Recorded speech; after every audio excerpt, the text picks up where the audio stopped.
Good afternoon and welcome. My name is Tara O'Leary and I'm the Manager of Alumni Relations at the Leslie Dan Faculty of Pharmacy. Thank you for joining us today for our first of two events in our Wellness RX series, which is part of the Office of Advancement's Alumni Networking and Education events. Today's event is a social prescription for mindfulness. If you have not already registered for the second event on May 19th, a social prescription for creativity, please register on our website at pharmacy.utoronto.ca. You will also be able to find our alumni newsletter along with more events and programs the faculty has to offer our alumni and friends community. I'd like to share that we are currently collecting nominations for the Leslie Dan Faculty of Pharmacy Alumni Awards. This suite of 8 awards recognizes alumni ranging from emerging leadership to lifetime achievement and highlights achievements and contributions of recent and long-standing alumni. Nominations have been extended to April the 23rd. Before I start our event this afternoon, I'd like to acknowledge the land on which the University of Toronto operates. For thousands of years, it has been the traditional land of Indigenous people and remains home for many Indigenous people across Turtle Island. We are grateful to have the opportunity to work on this land. I'd now like to welcome our speakers today. Firstly, we have Karen Sua Kwan, who is a graduate of the University of Toronto's Bachelor of Science in Pharmacy program. As a clinical pharmacist and a spiritual life coach, she blends both science and soulful themes together to help others with a broader sense of health and life itself. Since graduating, Karen gained a real appreciation of life through her clinical pharmacy work in an intensive care unit at the Hospital for Sick Children, where she continues to practice today. Her fascination of life led her to go on and take courses in life coaching at the Coach Training Institute, followed by completing certification trainings in Dr. Rankin's Whole Health Medicine Institute, mindfulness and compassion training for healthcare professionals at Sarana Institute, mindfulness-based stress reduction at the Hospital for Sick Children, and hypnosis with Hypno Healing Institute. Karen currently coaches individuals and runs community programs called Life Chats and Soul School. She has appeared in local magazines, television, and a podcast sharing her thoughts on soul-related topics to a wide variety of audiences. Welcome, Karen. Karen Sua Kwan is joined by Karen Agro today, who is also a graduate from the University of Toronto's Bachelor of Science in Pharmacy and the Doctor of Pharmacy programs, and holds a Master of Science from McMaster University. As a classical guitarist and health advocate, she teaches people how to quickly shift their mood with music.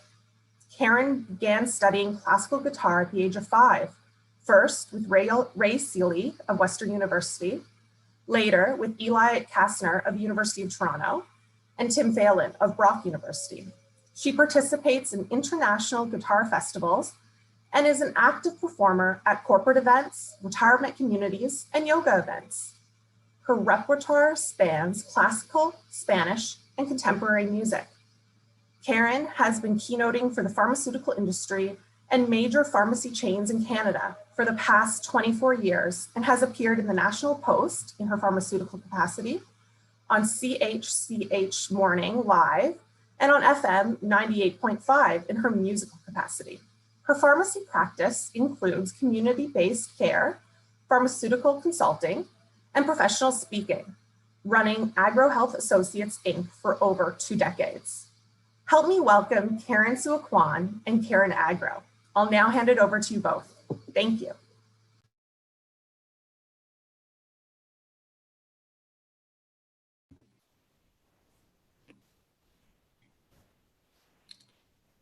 Thank you for that introduction, Tara. Very, very grateful for this opportunity where both us, the two Karens, can come together. We actually happen to be in the same class, reuniting 30 years later to come together and present to our profession that we've received so much of about this topic of mindfulness. So we welcome you here for our next hour. Next slide, please. So we're going to have an hour together, and our time together will kind of flow like this. We'll start off with a few didactic teachings, so it's more visual. So for those that are visual learners, this might help. And then we'll open it up to a fireplace conversation, because Karen and I are both sitting in front of our fireplaces at home. And so we thought we'd have a conversation of how to bring some of this mindfulness into our daily lives. And then we'll close off with a beautiful meditation that involves the vocals and the music for you to experience a little bit of it. Next slide, please. So what I'm sometimes asked about is, Karen, what exactly is mindfulness? Well, I think mindfulness, there's so many aspects of it, but if you were to distill it down to 3 basic principles of mindfulness, one is a heightened awareness of where your thoughts are being led to. So if you can imagine yourself as if you're holding up a snow globe, like in this picture, and you know those snow globes that when you shake it, all the snowflakes go revolving around. And if you are kind of lost in your thoughts and thinking, and these snowflakes kind of represent your thoughts, you're kind of within your thoughts. You're not aware, but you're thinking so much that you're in your thoughts. And then the act of actually bringing yourself out of the snow globe, so you're looking in, then there's a feeling of detachment that you're actually observing your thoughts. So the observation of your thoughts is one actual part of mindfulness. The other part of mindfulness is once you become aware of where your thought has led you, a lot of times our thoughts have led us to previous moments or future moments. When we actually get into that practice of noticing where our thoughts has led us to, then we can take our mind and direct it back to something that's happening right now. So it could be our breathing, it could be something right in front of us. So it's that act or practice of bringing it back to the present moment. And then the third aspect of mindfulness is whatever we've paid attention to in our thoughts, it's being non-judgmental with it. We don't need to evaluate where our thoughts has led us to. There's a sense of compassion and kindness to what we are noticing.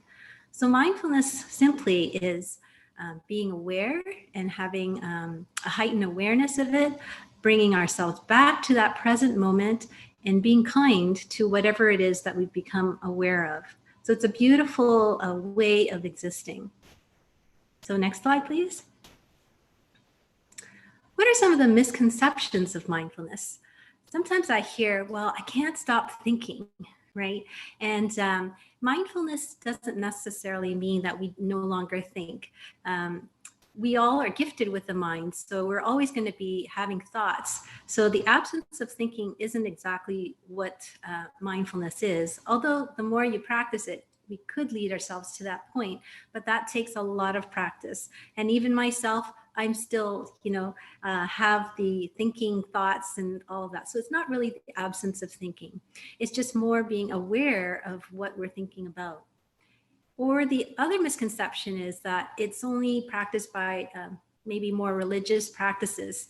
And while it may have originated there, it has now gone sort of more mainstream that everybody that has a mind can practice a bit of mindfulness into their daily lives.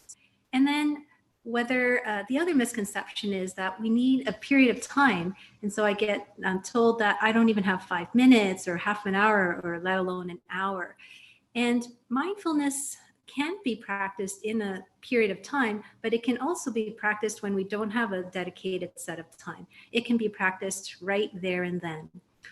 And the other misconception of mindfulness is that it's only practiced by the quiet, serene people. Well, I don't think the whole world is quiet and serene. It's what we'd love to aspire to.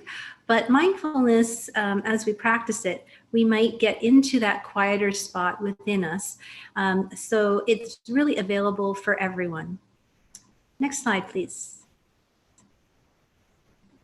I just want to show you sort of the history of mindfulness and how it came to come to Canada.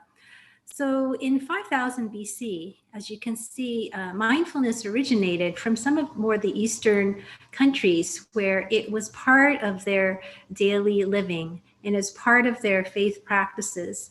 And as you can see, by the time you hit the 18th century, some of the Western countries start to study some of the Eastern practices. So some of the Western people went to, I believe it was India, to study Buddhism and see how they lived. And then by the 90s, and by 1955, there was more of a scientific look at the act of meditation and seeing what's happening with the brainwaves, way of observing the thoughts that are within us from a place of wonderment and a place of curiosity, rather than labeling it or rather than judging it. That's the beauty of a beginner's mind. As this child, it doesn't have to be perfect. It can be messy. So our minds can be messy as well too. And that is the beauty of mindfulness, is that it's not about making it peaceful. It can be messy, our thoughts can be messy, but it's just noticing it and then bringing it to the present moment.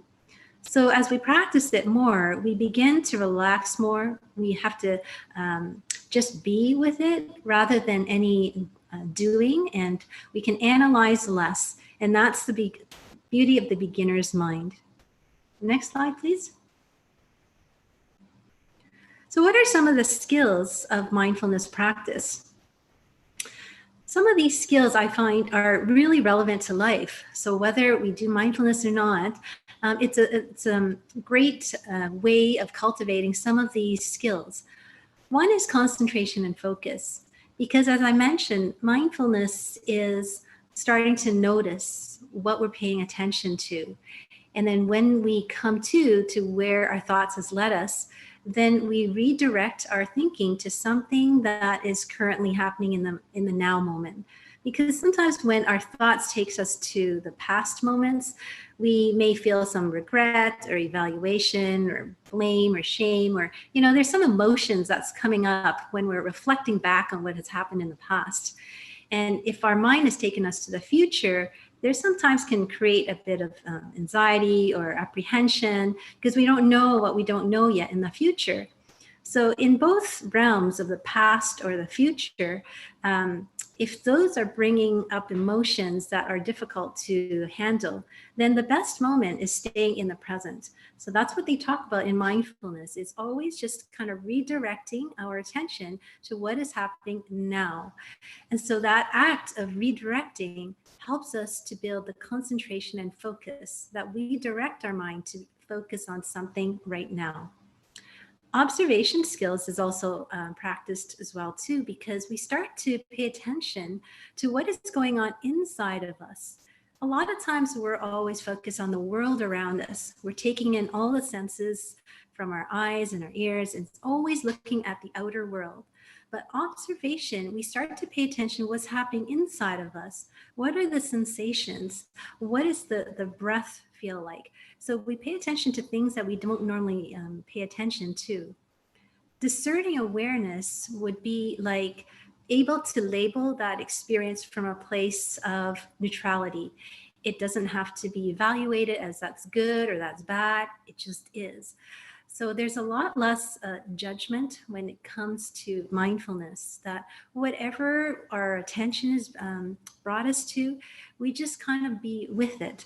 So there's no judgment as that what I'm doing is not right, or I can't do this. So there's a lot less self-judgment and a lot more capacity for kindness and compassion.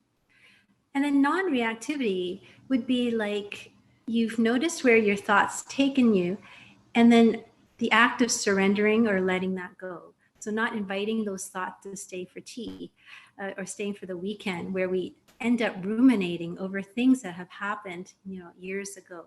So mindfulness is a beautiful way to help our minds stay more present and in a peaceful and harmonious way. Next slide, please. This is what most people think of when they think of mindfulness. This is a formal practice of mindfulness where, yes, it helps when it's in a quieter place, because we've removed some of the external stimuli, and it tends to be a longer duration so that it just allows our mind slowly over time to get more settled. And we tend to be still because our movement of our bodies can be interacting with our mind too.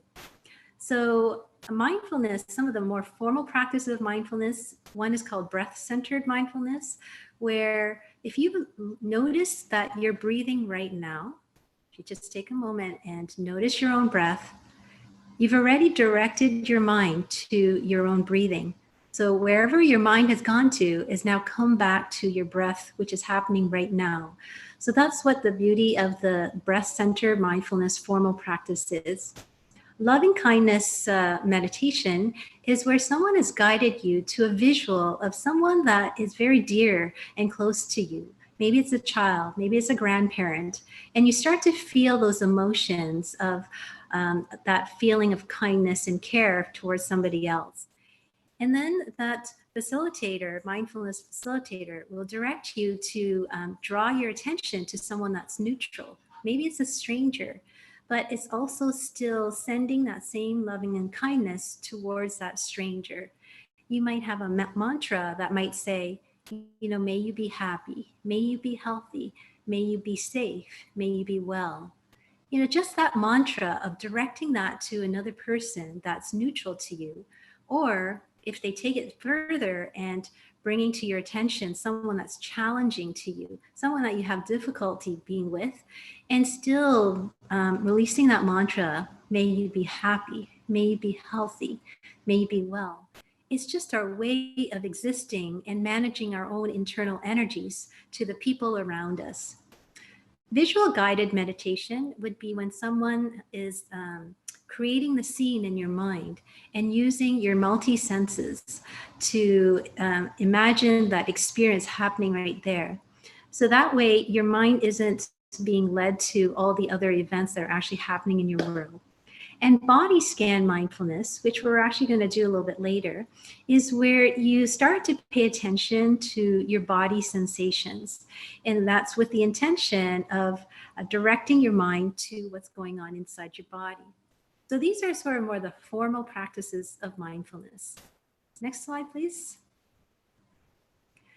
Now, the informal practices of mindfulness is beautiful too, because this is great for really busy people when you don't have those, moments to set aside for those formal practices.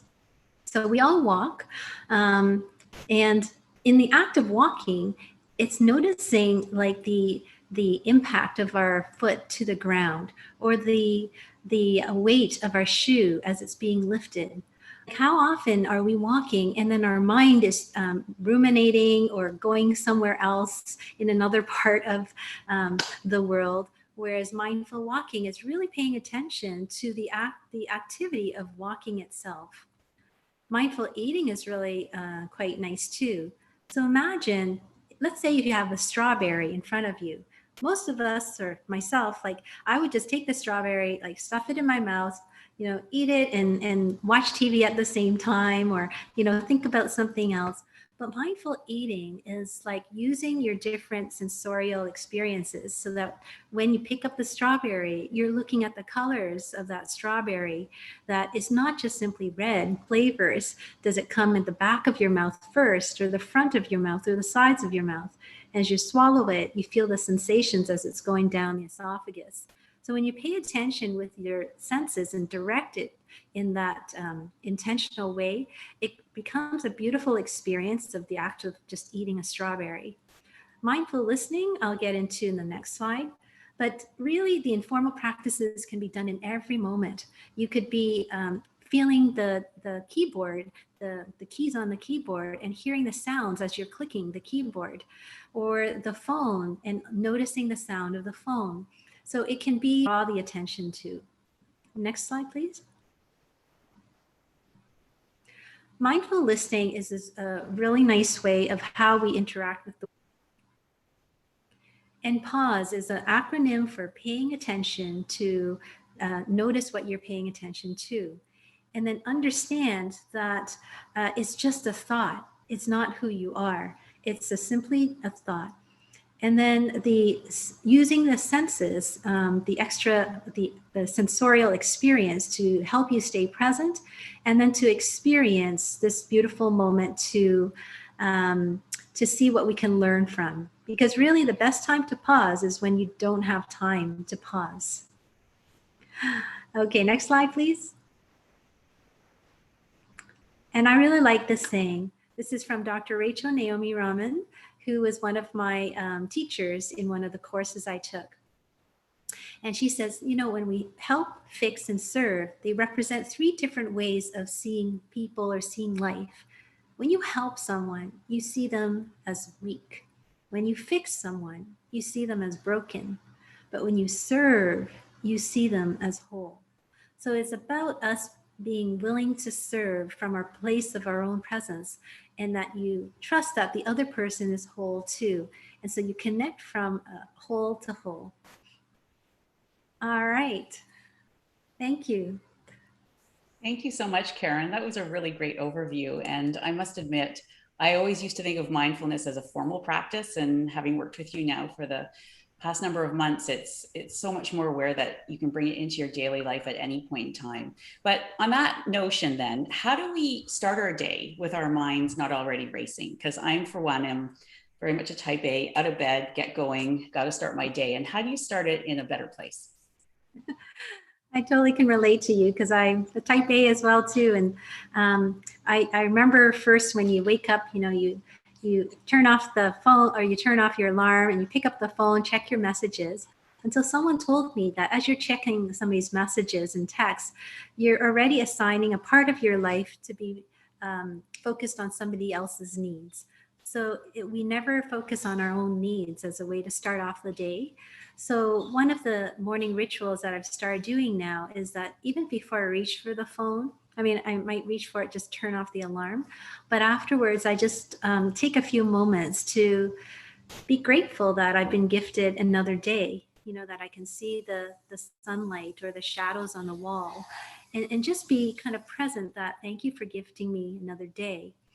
I also think of the intention of what I want to experience for that day, like almost plan what I want to experience. Like, is it moments of happiness or connection?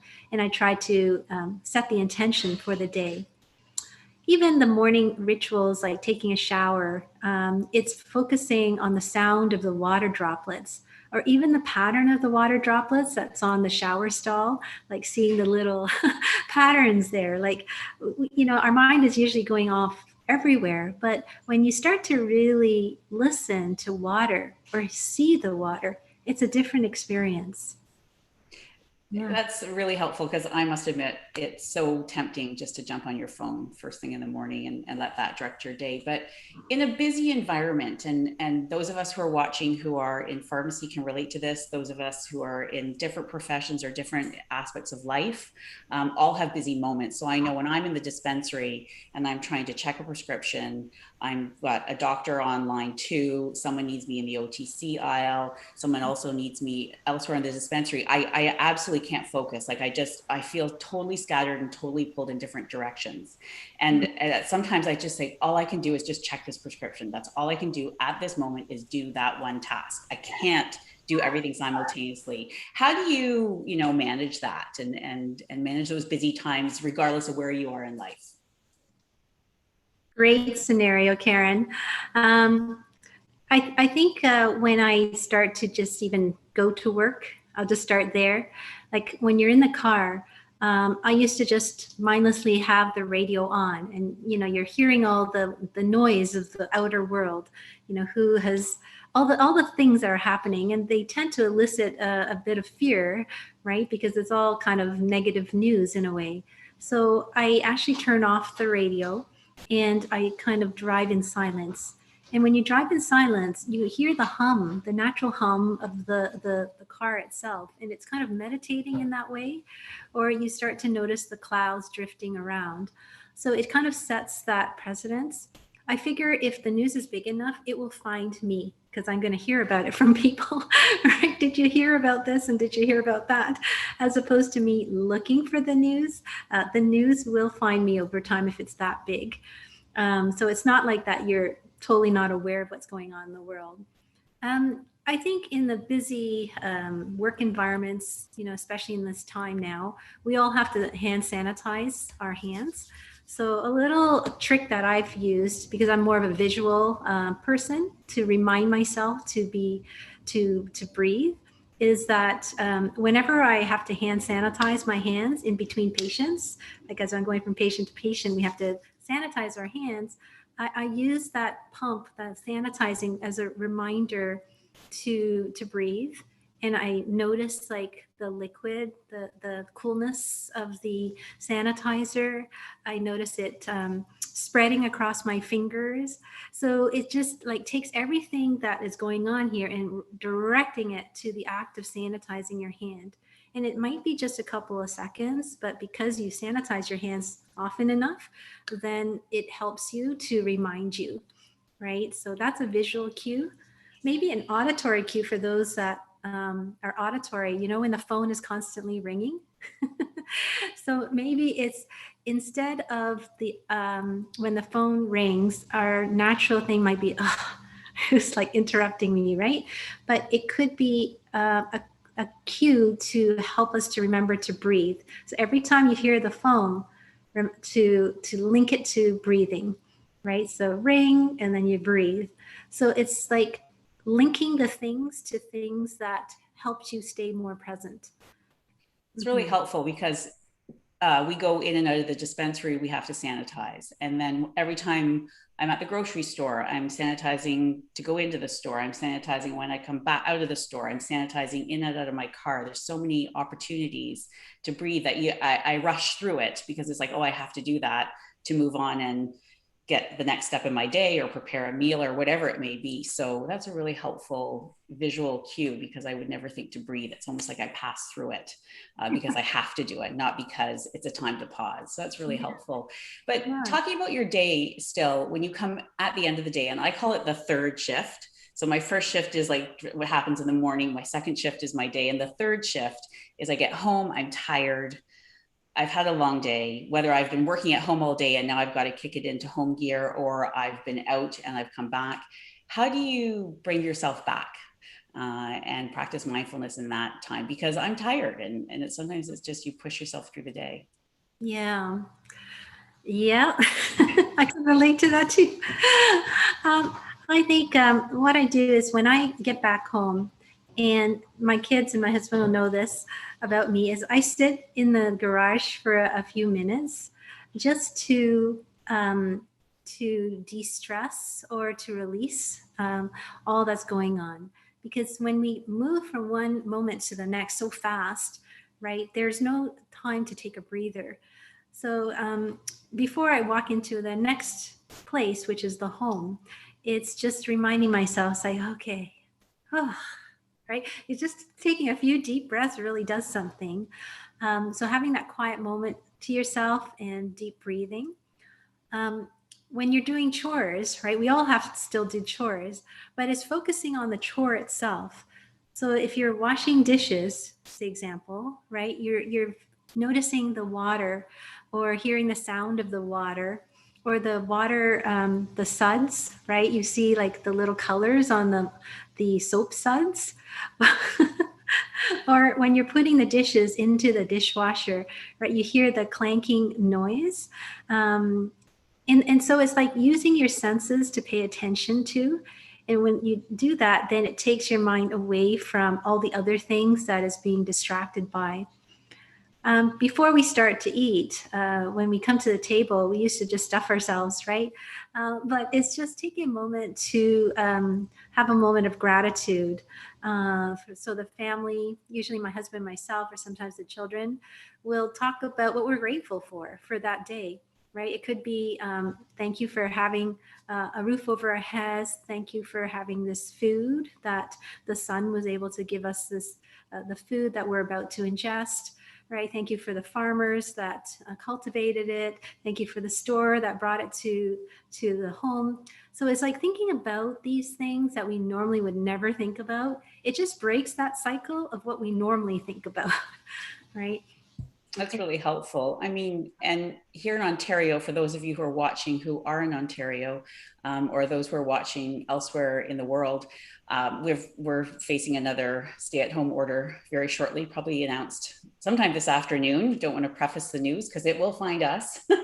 But on that note, how do you bring mindfulness into your daily living? Because we're all under an extreme amount of stress, and there's just a lot swirling around. So how do we bring it into our daily life? Yeah, I think another strategy is just noticing our own vocabulary, because we say things, but we also hear what we're saying at a subconscious level too. So it could be something as simple as like, I am stressed, right? Then you become that stress because you've just said to yourself, I am stressed, right? So that's what you become. Like we mindlessly say that, but it has a impact at our subconscious level that we take on what we say we are. Versus like, I'm doing the best that I can is different than, I'm all messed up, or, there's a neuro-linguistic programming that happens. So it's paying attention to our linguistic and vocabulary too. Because I do a lot of bad self-talk, I think. Like, for example, in my other job, when I'm not working as a pharmacist, I'm working in a desk environment. And I don't know if anyone listening has that same kind of role where you're at your desk, and quite oftentimes it's actually hard to start something. And I think, well, I should be on my computer. I should do my email. I should respond to these texts. Oh, I should pick up my guitar. I should. And it's like this self-judgment that goes on that, again, messes with my mind, and I'm not in control of my thoughts at that point. Suggestions on how to manage that. Yeah, like I think you really nailed it in that part that you can hear other people say it and you can hear yourself say it, that the word should already has this connotation of devaluing ourselves, like almost judging ourselves that we've done something wrong or that we didn't do something adequately enough, right? So it kind of devalues us and we feel like a sense of guilt or shame or blame. And how does that really serve us, right? How does that really help us in our own well-being, right? So I'm conscious now when I use the word should, either towards myself or towards another, right? Even as a parent, I used to say, oh, you should do this or you should do that. And I didn't realize the power of the word should and how it lands on someone else. And when we say that to ourselves, oh, I should have done that, I should have done that, the impact that lands on ourselves too. So removing the word should helps as well to not get into that judgment towards ourselves and the judgment towards others. Right. A lot of times we say it, but we're not aware the impact of it. It makes a lot of sense. And talking about ourself and tied to mindfulness and this whole practice of being more centered is self-care. And I must admit, self-care almost seems selfish right now. Well, at any time, but particularly now. And what are your thoughts about the notion of self-care? Yeah, I know when I first heard the word self-care, it's like, who has time to care for ourselves? Like, it's so busy just to like get through the day, right?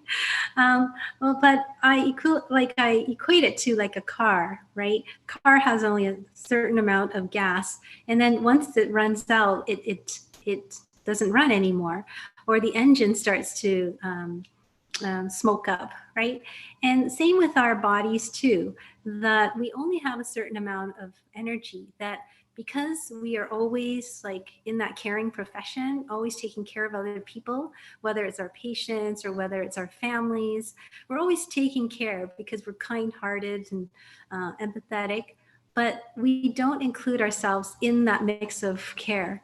So we put our own needs right at the bottom. I mean, there's billions of people. So if you put yourself at the bottom, you'll never get to yourself.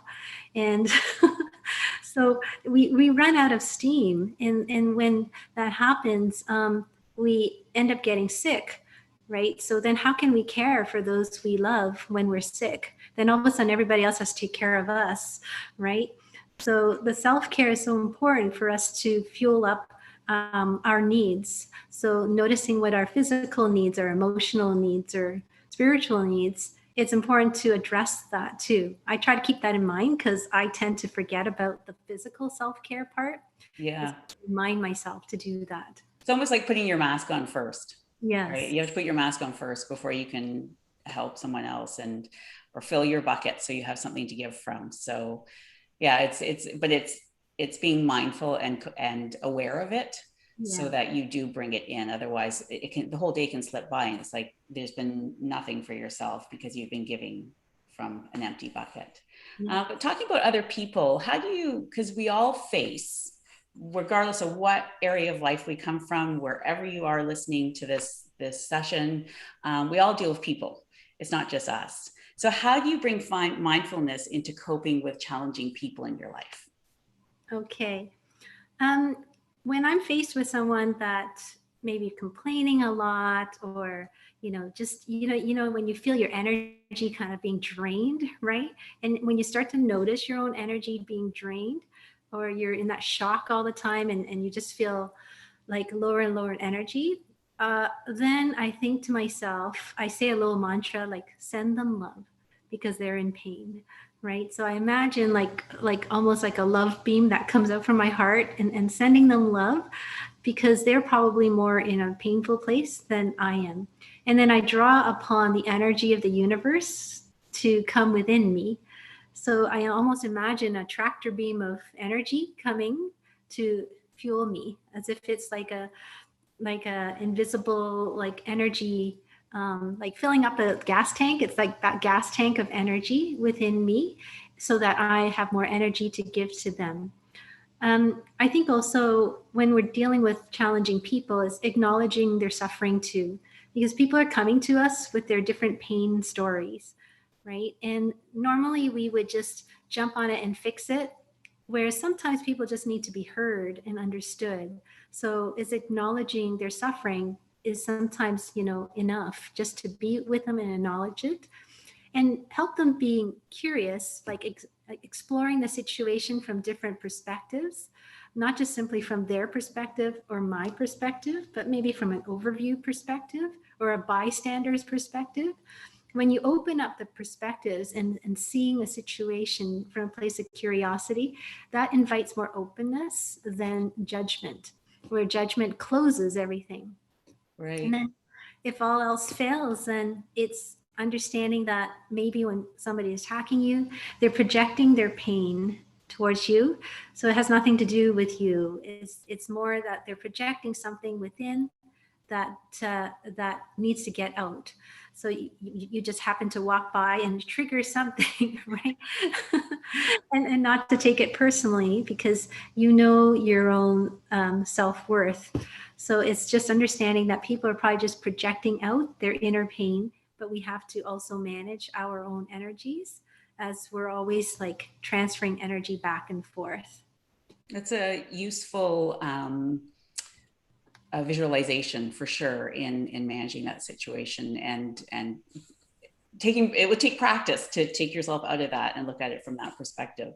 The fact that COVID is just going to stop immediately, but we do have choice in how we're going to respond to it, and how we react to the circumstance. So I think that's the beauty of the choice, is the choice from within us and what we have forgotten to be grateful about. So I think gratitude is a huge thing too. That's wonderful.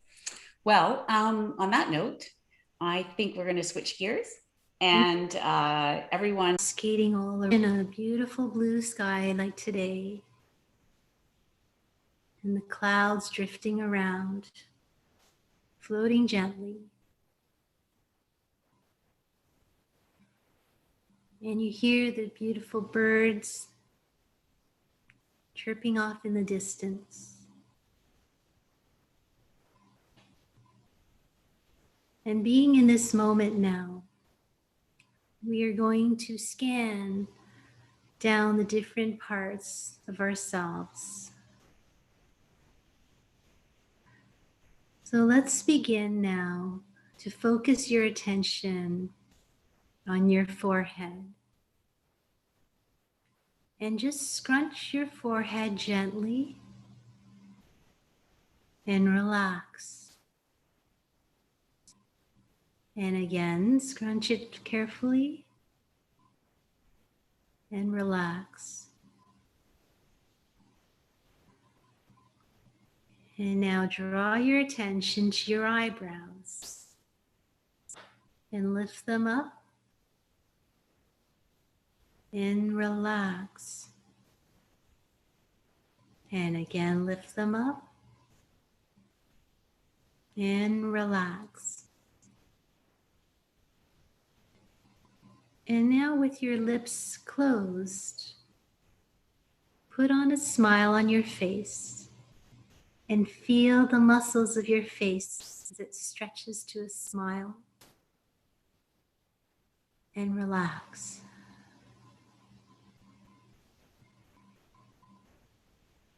And now if you notice where your thoughts are, and if it's wandered away, just direct the attention back to the sound of my voice.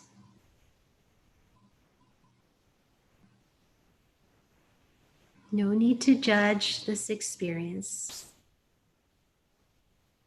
It's just to be with it.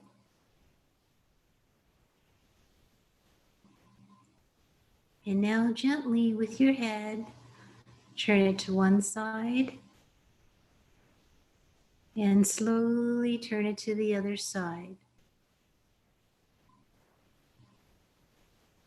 If you notice crackles or tightness, it's okay. Just notice.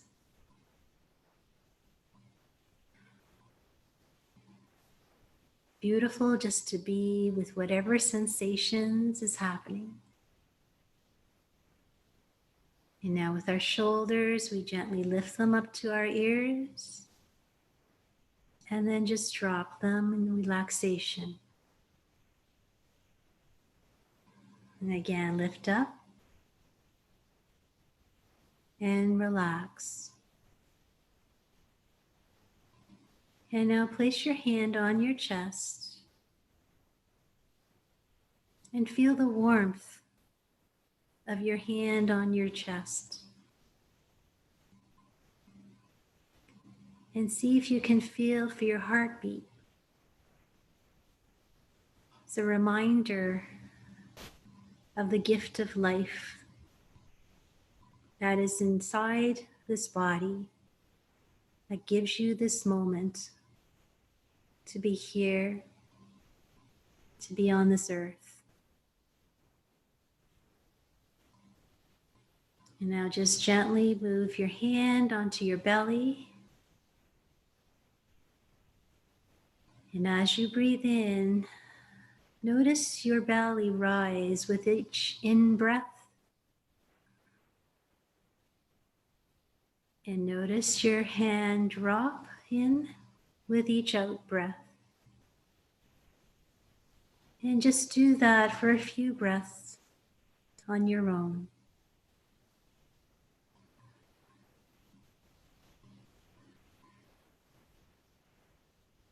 It might help to count the breath. You're breathing in for 4, you hold it for 4, and you relax for 4.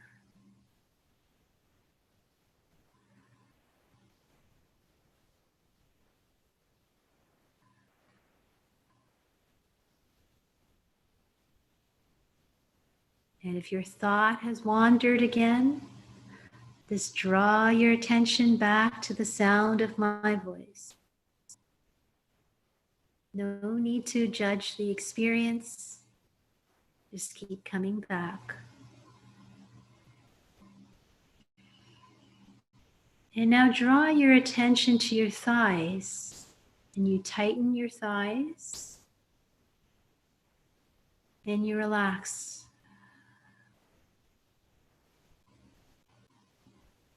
And now your attention to your kneecaps, you tighten your kneecaps, and you relax.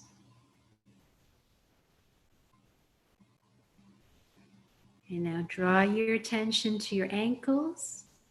Just rotate your foot slightly and just relax. And again, and relax. And now you lift up your toes and you relax them.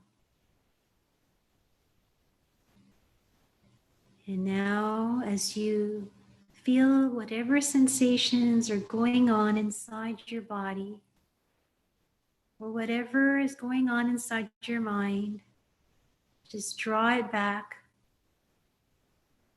to the current moment and just allow these beautiful musical tones to carry you.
Thank you so much, Karen, for that guided meditation. Everyone can open their eyes now. Karen, do you want to bring us out before we close off? So let's bring our attention back to this current moment. Before we go back, we have this moment for ourselves. Whenever you feel yourself in a rush, know that you can walk within and find the peacefulness in the now.